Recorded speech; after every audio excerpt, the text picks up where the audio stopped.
Hey international students, I have a video today for you about subject-verb agreement, and I'm going to teach you a grammar lesson that can help you be more fluent in English. So let's go ahead and check out the rules that you need to follow, and then I will help you memorize those rules. Rules to follow. Learn these rules to get more fluent. Singular and plural subjects, regular pattern. The brothers are doing homework at the table.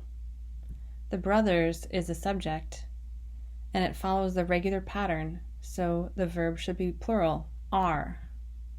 The brothers are doing homework at the table. My mother has the best cooking skills. My mother is the subject, and it's singular, so it should follow the singular pattern. Has. My mother has the best cooking skills. Each, every, any, everybody, everyone, anybody. All of these pronouns are singular subjects. Every student has a laptop nowadays. Every student is singular subject, so it follows the singular pattern, has. Everyone in the audience was so happy with the performance. Everyone is the subject, so even though it sounds like it should be plural, it's actually singular. So the verb is was.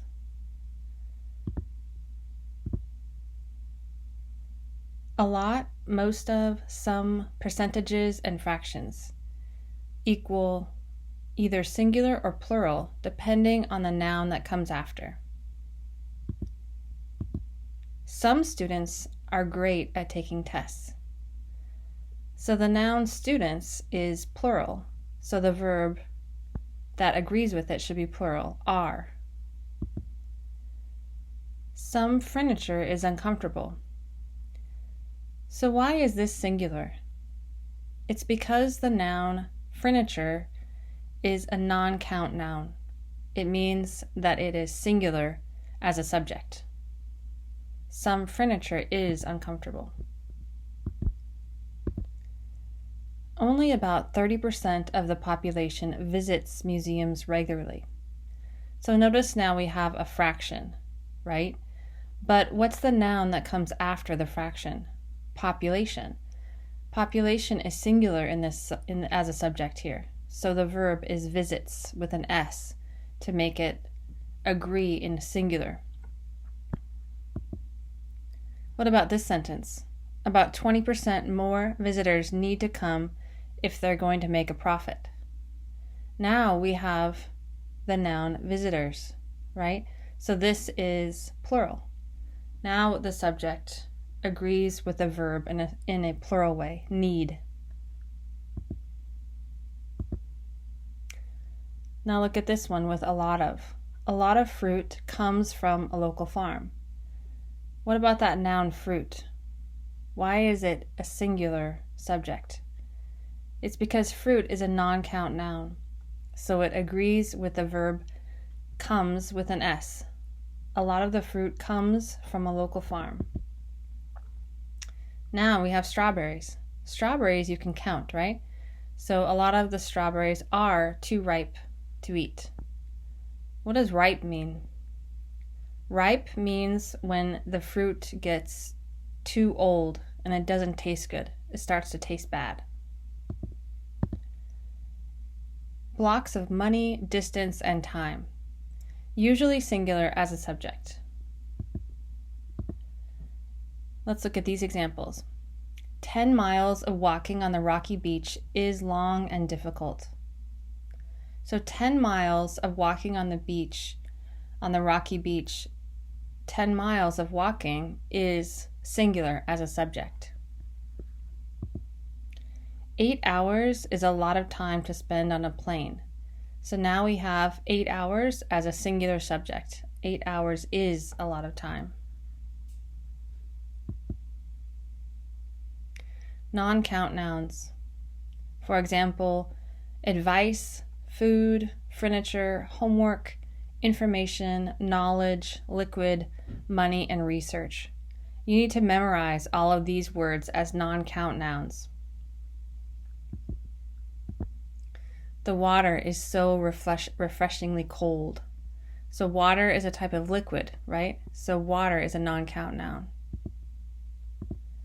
The research done on credit card use and college students is really interesting.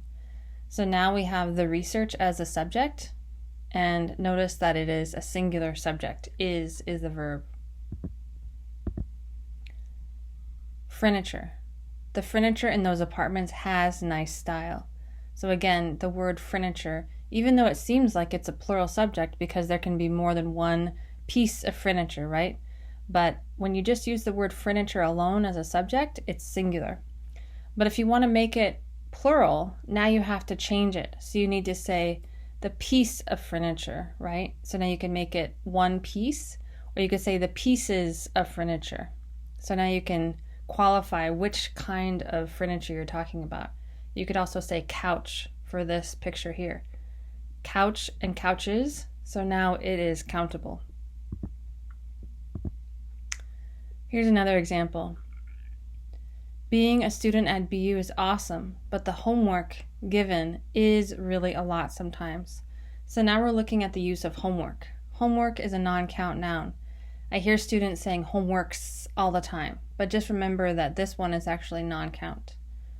Homework given is really a lot sometimes.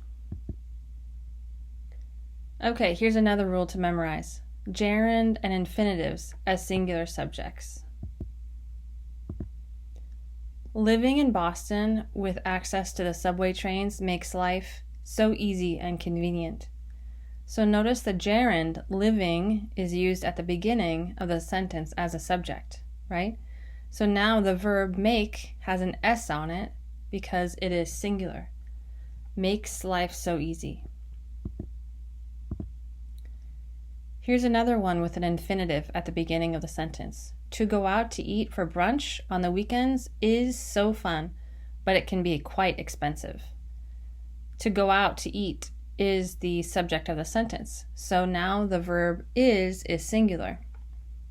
Do you know what brunch is? Brunch is that time in between breakfast and lunch. So in the United States, brunch is very popular on the weekends, especially Sundays. One of the is a singular subject. One of the best parts about living in Boston is visiting the historical buildings.